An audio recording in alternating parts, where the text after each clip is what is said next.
Councillor Bucknell.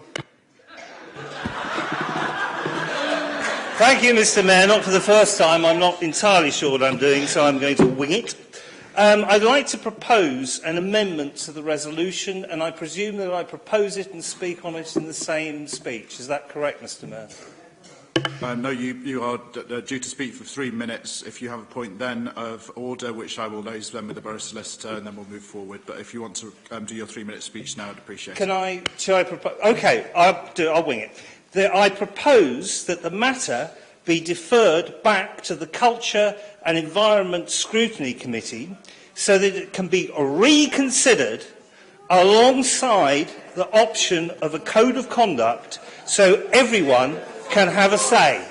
And everyone includes residents, because the residents are entitled to the voice. They must have a voice, but that voice must be heard alongside the buskers, alongside the police, alongside the licensing officers. Why did this blow up at this stage? It's because very often a policy can land innocuously in a committee that doesn't consider fully the consequences, and suddenly, when it gets close to landing on the floor, you can realise the problems there can be, and therefore it must be referred back, because it seemed like a good idea at the time, and now it does not seem like a good idea. We have heard that buskers range from professional musicians to the underdog. One of those underdog couples lives in my ward in the England's Lane hostel with a father and mother and a young child, where the busking beefs up their meagre income.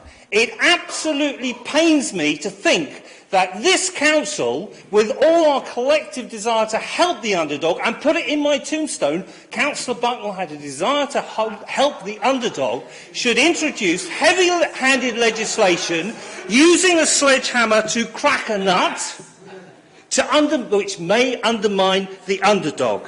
We have been misinformed. We have been told that the existing legislation does not work, but at the last licensing meeting we were also told that the situation had been brought under control, but there was some confusion, and what we need is a code of conduct to iron out that confusion.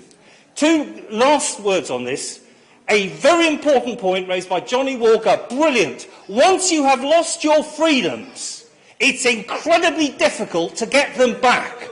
Once we lose the freedom to busk in Camden with its heavy-handed legislation, and Camden attracts a reputation as a heavy-handed borough, it's going to be incredibly difficult to get it back.